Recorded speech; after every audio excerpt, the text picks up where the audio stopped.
On certain nights, Sandra Melgar finds herself reclined in her modest prison cell, lost in contemplation of the unexpected turns her life has taken. Never in her most vivid imaginings did she foresee becoming a widow and a suspect in the murder of her husband. The notion that, a year and a half following his tragic demise, a grand jury would discreetly indict her, and nearly 5 years later, a jury would convict her solely on circumstantial evidence, is beyond comprehension. There was no evident motive or tangible proof linking her to the crime. Now, at the age of 59, each day since her husband's passing has unfolded like a relentless nightmare. Sometimes I still entertain the thought of returning home. I find myself wanting to share things with him, momentarily forgetting that he is no longer here, Sandra revealed in a recent interview, her blue eyes glistening with unshed tears as they traced the contours of her pale cheeks. It doesn't truly feel like he's gone. It's as if he's merely away on a trip. I strive not to linger on it. She paused, a flicker of hope in her gaze. I believe I will see him again. For the past 10 months, the William P. Hobby Unit has been her residence, a women's prison nestled in the serene Texas countryside. Despite her circumstances, Sandra maintains connections with friends and family, many of whom steadfastly uphold their belief in her innocence. She engages in regular conversations with her daughter, Elizabeth Liz Melgar Rose, though the cacophony of prison life and her gentle voice often complicate their exchanges. She pens letters to friends who keep her updated about her beloved Pomeranian, who was present in the home on that fateful night. Most weekends she enjoys a few hours of companionship with a rotating group of friends and family, thanks to the efforts of one of her dearest friends who orchestrates these cherished visits.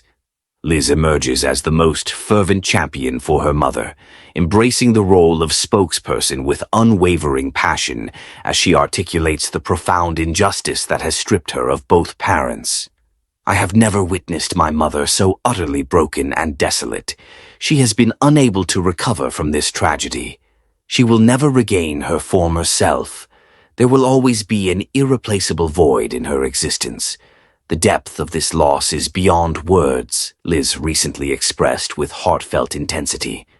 Sandra wrestles with the haunting memories of that fateful night, December 23, 2012, when her husband met his untimely demise.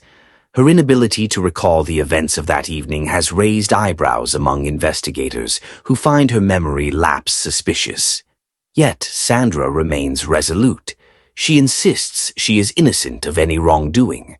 As she languishes in her prison cell, her mind often wanders back to the night she and Jim celebrated their 32nd wedding anniversary. On that fateful December night, Sandra Melgar was jolted awake by the relentless barking of their dogs. Disoriented and with blurred vision, she struggled to make sense of her surroundings in the dimly lit room. Pain coursed through her body, and a throbbing headache clouded her thoughts as she lay on the closet floor, her hands and feet bound behind her, her undergarments soiled.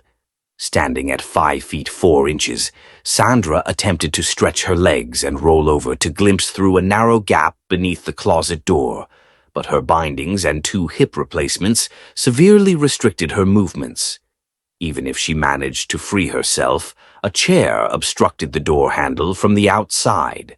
Inside the bedroom closet, her beloved husband of 32 years, Jim Melgar, lay lifeless, bearing 31 stab wounds to his hands and chest.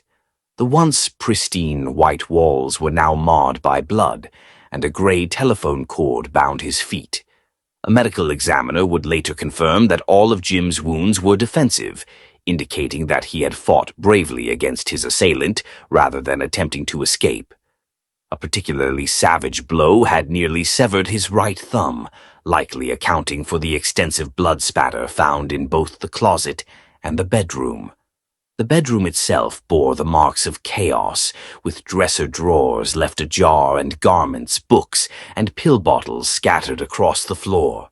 Sandra's elegant black purse and vibrant red wallet had been rummaged through, their contents carelessly strewn atop the blood-stained white comforter. A small white medic stool positioned at the foot of the bed was marked with blood, hinting at its use as an impromptu surface for a knife.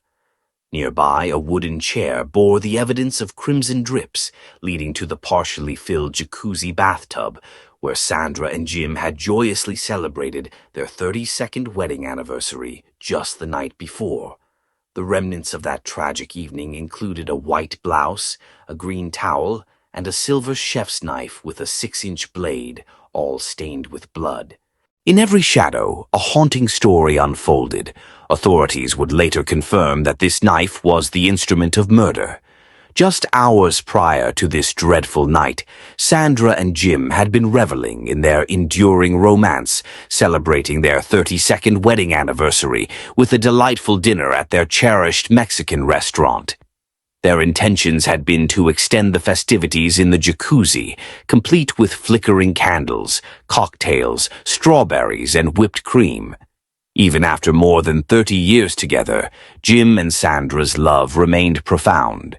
As she would later recount to the police, their love story began during their senior year at Lamar High School, where Jim, with his unruly black hair and awkward teenage mustache, was instantly captivated by the 17-year-old girl with striking blue eyes and golden locks seated in front of him. Initially, Sandra had resisted Jim's advances for several weeks until she finally acquiesced, agreeing to join him and a group of friends for an ice skating outing. Unbeknownst to her, Jim had meticulously planned the entire event. Upon her arrival, she found only Jim and his best friend, who mysteriously vanished shortly thereafter.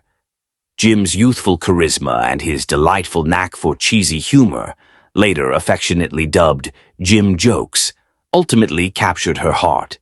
Sandra found herself enchanted by his wit, intellect, and genuine kindness, while Jim admired her sharp mind, grounded demeanor, and refreshing authenticity. Their bond quickly deepened, and in 1980, just 2 years after their high school graduation, they celebrated their love with an intimate courthouse wedding in the heart of Houston. That tragic evening, as they luxuriated in the jacuzzi on the anniversary of their vows, Sandra and Jim fondly reflected on their journey together and envisioned a future filled with adventure. They dreamt of selling their home to embark on a grand world tour, exploring breathtaking destinations like the Grand Canyon, the lush landscapes of Ireland, and the mesmerizing Northern Lights.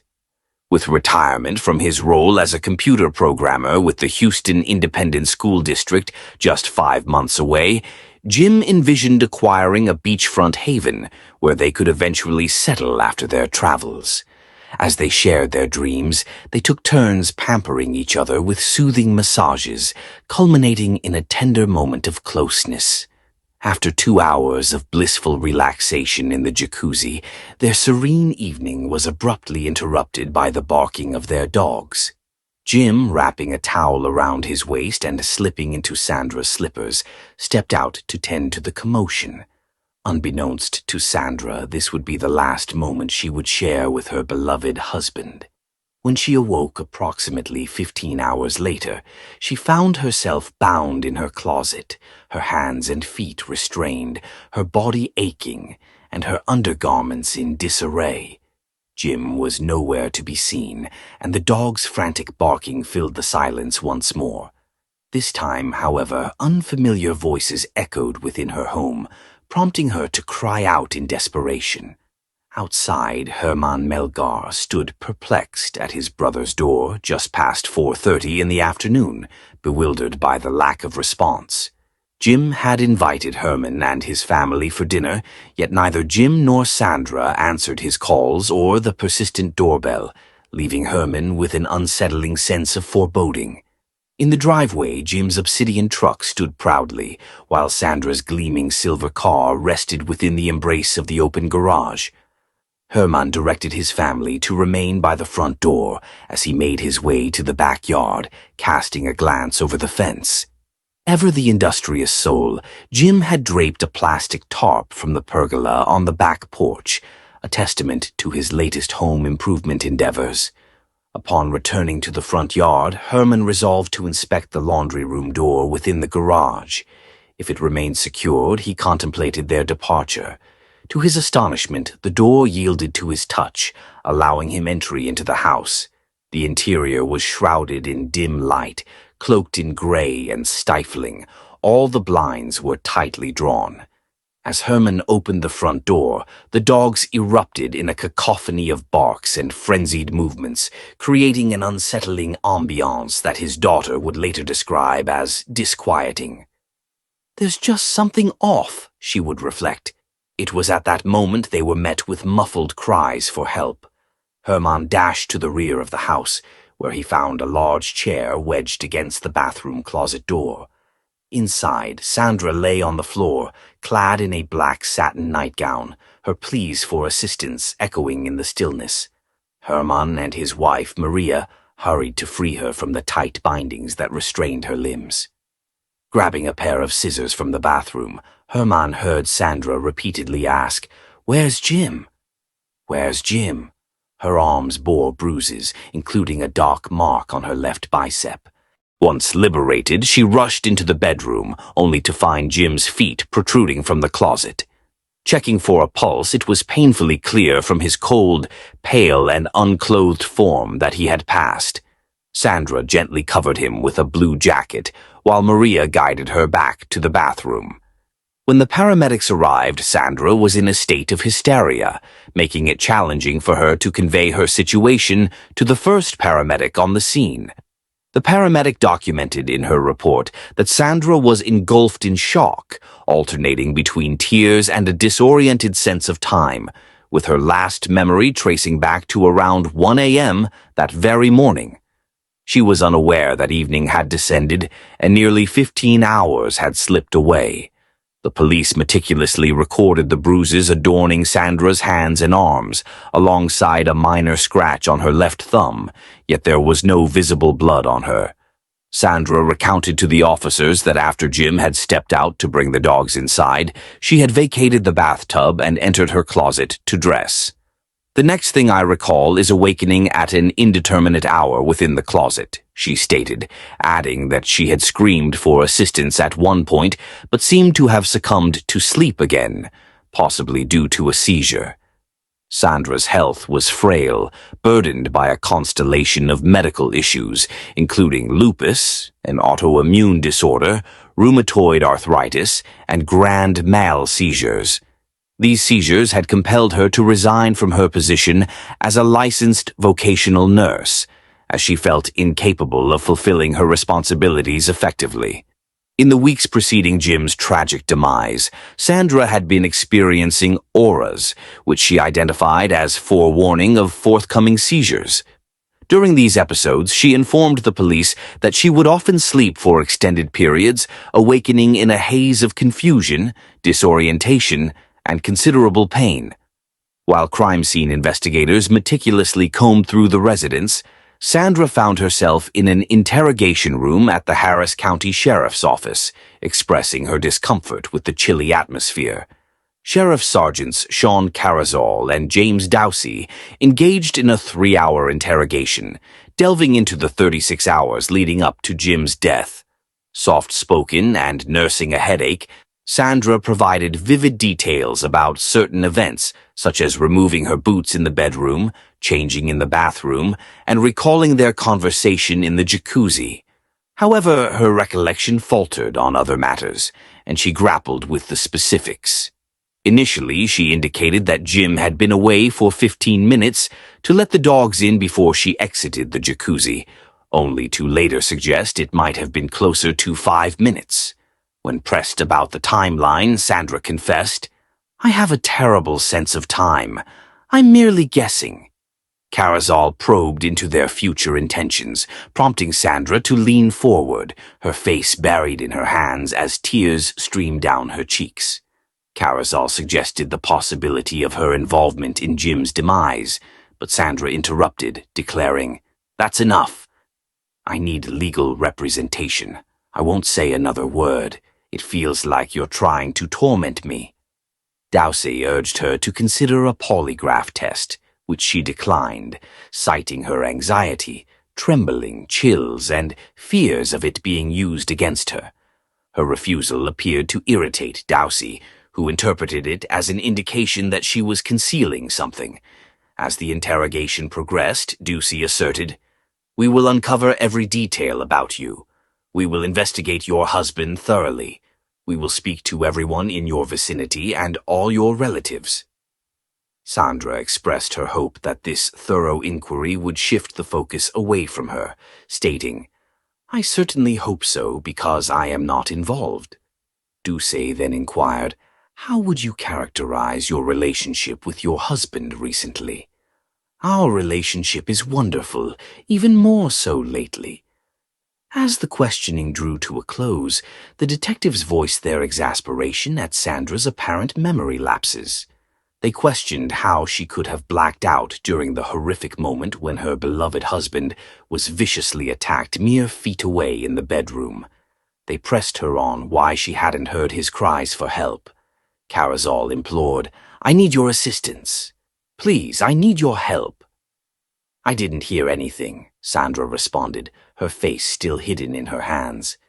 Carrizal and Dowsey departed the cold, confined space, leaving Sandra sobbing, her face buried in her palms. In due course, Carrizal reached out to the Harris County District Attorney's office to initiate murder charges, while Sandra remained at the police station as crime scene investigators meticulously examined her residence. Ultimately, the District Attorney's office chose not to pursue these charges, citing insufficient evidence. The tragic news of Jim's murder swiftly spread throughout the neighborhood, prompting concerned residents to gather outside, engaging in quiet discussions and speculating about a potential home invasion that had gone tragically wrong, all while fearing the possibility of the assailant's return. In response to the unsettling events, some neighbors took proactive measures to enhance their security, installing surveillance cameras and floodlights around their properties. The Melgars were known in the community as a private couple who preferred solitude, occasionally seen with Jim tending to the garden or Sandra coming and going from the garage. Intriguingly, one neighbor recalled spending time in his garage until 1 a.m. on the night of the incident, noting no unusual activity in the vicinity. 2 days after the murder, Liz convened with Carrizal and Dowsey, disclosing several items missing from the home, including a television from the bedroom and her mother's prescription bottles of hydrocodone and phenobarbital. She had previously informed detectives about a backpack containing a gaming system and games that had been left in the garage. Liz also provided details regarding her mother's health struggles and seizures. Regrettably, this information did not yield any significant breakthroughs. Liz continued to follow up with phone calls, mentioning damage to one of her parents' rental properties. Eventually, the authorities ceased their responses to her inquiries, leaving both her and Sandra in a state of uncertainty regarding the investigation's progress. A year and a half later, in July 2014, Sandra was quietly indicted for Jim's murder by a grand jury. The grand jury proceedings, cloaked in secrecy by state law, kept the public unaware of the discussions and evidence that had been presented during that time. Sandra's case progressed with an exasperating slowness. Even after the indictment, it traversed through the hands of no fewer than 4 prosecutors within the district attorney's office over the span of 3 years, ultimately resting on Colleen Barnett's desk in May 2017. Barnett had rejoined the district attorney's office in January of that same year. Over her illustrious 24-year career, she had cultivated a reputation as a meticulous and equitable prosecutor, esteemed by both her colleagues and the defense attorneys who had faced her in the courtroom. Barnett had presided over more than 70 murder trials, including the high-profile capital case against Suzanne Basso, a woman executed for enticing a mentally disabled man to Texas under the guise of marriage, only to murder him thereafter. fully cognizant of the complexities surrounding Sandra's case, marked by an absence of motive, confession, and direct evidence linking her to the crime, Barnett embarked on the 13-day trial that began in August 2017. She depicted Sandra as a cold-blooded murderer who had cunningly orchestrated Jim's death, luring him into their bedroom with the promise of intimacy. Barnett recounted how Sandra had bound Jim's feet with a gray telephone cord before delivering a fatal knife wound from his chest to his neck. She underscored the discovery of a bag of sex toys on the bed, which Sandra later claimed was merely a gag gift from a friend. While Barnett acknowledged her inability to definitively establish a motive for Sandra's actions, she presented several theories, including Jim's life insurance policy and Sandra's alleged desire to terminate their marriage, despite her religious beliefs as a Jehovah's Witness, which forbade divorce. In contrast, Sandra's attorney, George Mac Sechrist, a distinguished legal figure in his own right, sought to illuminate a different narrative regarding the seemingly delicate woman seated at the defense table. Sechrist contended that Sandra had fallen victim to investigators who hastily formed a theory within a mere 2 hours of their arrival at the crime scene. He bolstered this claim by referencing their initial attempt to pursue murder charges while forensic teams were still meticulously examining her residence. Sechrist emphasized the absence of any physical evidence linking Sandra to the crime, pointing out that her blood was not found at the scene, nor were there any injuries on her hands. He introduced an alternative narrative, suggesting that Sandra had been the target of a home invasion, sustaining a head injury and being restrained in her closet while her husband was brutally murdered by intruders. For the jurors, the courtroom confrontation between Barnett and Sechrist resembled a high-stakes boxing match. As the attorneys exchanged blows, Barnett landed a critical strike, supported by Celestina Rossi, a blood spatter analyst and crime scene reconstruction expert from the Montgomery County Sheriff's Office. Rossi testified that the evidence did not support a home invasion theory, citing the lack of forced entry.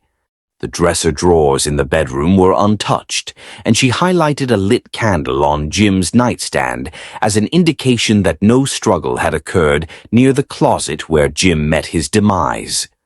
Rossi confirmed that the majority of the blood was contained within the closet, with only minor spatter on a chair, a white medical stool, and speckles on the comforter. She explained that this spatter likely stemmed from an injury to the artery near Jim's thumb. Aligning with the medical examiner's findings, she asserted that all of Jim's wounds were defensive in nature, noting the presence of his loaded handgun just inches from his body in the closet, seemingly undisturbed. "You would never shoot your spouse even if she approached you with a knife. Your instinct would be to disarm her," Rossi remarked, echoing Barnett's claim that Sandra was responsible for her husband's death.